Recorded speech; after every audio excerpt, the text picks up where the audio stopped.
Hi, I'm the spokesperson for the Democratic Party, and I'm back to tell you why you need to vote blue this November.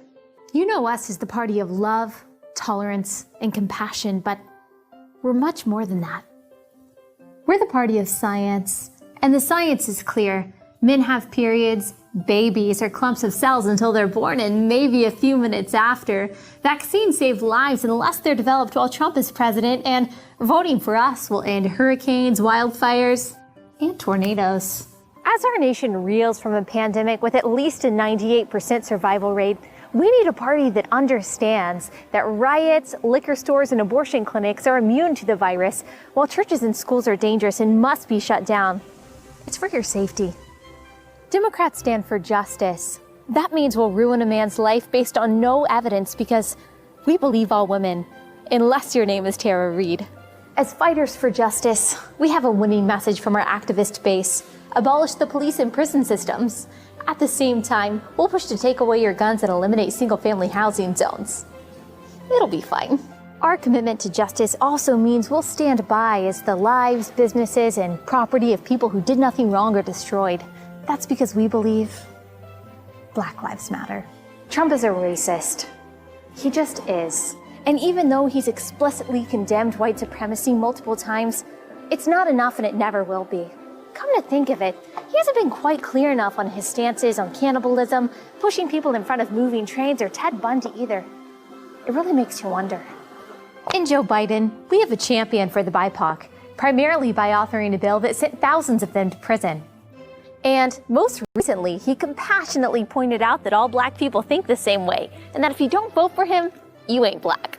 He's right, of course. The only real Black people are the ones who agree with us on everything. And those who don't, well, we have every right to belittle and demean them. That's what we call anti-racism. Democrats are the party of the poor, the marginalized, and people of color, as is reflected in our leadership and our party's biggest donors. Y hablamos español. One thing Democrats are best at is exciting our base.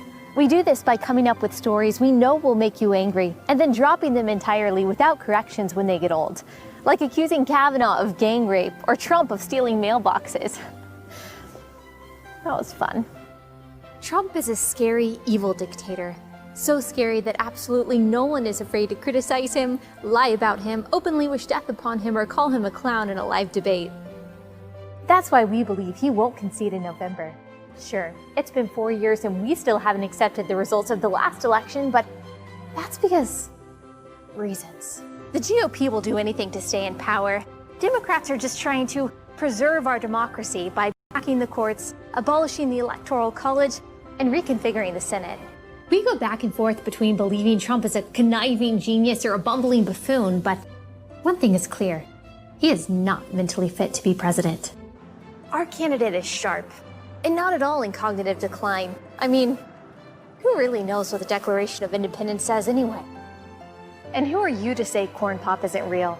The choice is clear.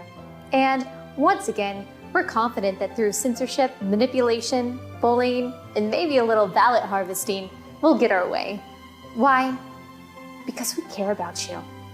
So much so that we're willing to wear you down until you fear getting silenced, doxxed, fired, or ruined if you don't agree with our agenda. That's love. I'm the spokesperson for the Democratic Party. Vote for us in November.